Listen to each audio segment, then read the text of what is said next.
Pa desi, brate moju!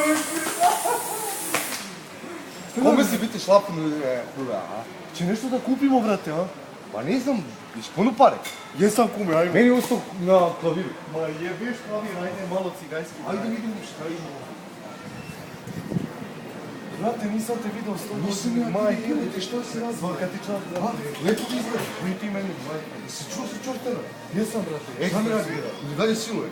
Bilo, brate, ubija. Interpol ga nije našao. Brate, če ne vidimo neki ciganski parfem nešto da kupimo za malo, za Grand, za Pink. Black. Nešto Black. Black Black. za Saša No. Popović i... Za Saša Popović izađemo na televizor. Pa ovo nešto mi malo smrducka, onako, ja ti kažem, ko mi ciganin. Allure Home Sport. Sport, kako bi... Ha, Da pomirišam? ovo miriše na boz... Da. Limuntus. Pa šta ćemo... Čekaj, Hugo. Šta? Ovo nije za Pomiriši, Grand, ovo pomiriši. nije za Nije to za Popoviću za tebe.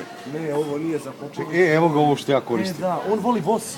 Ja volim Boss. Svi cigani vole Boss. Pa prikaži na Svi mene, cigani prikaži vole na mene. Više. Ali čekaj, ovako dalje malo, dalje.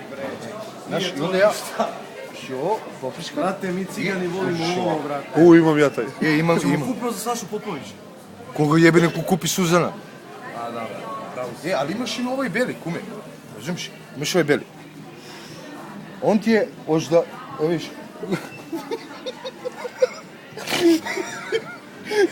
Baš ekstra. Ukusen je, mogu da ti kažem. Da So kandela? Kandela lavela. Kandela lavela. Kuravče du.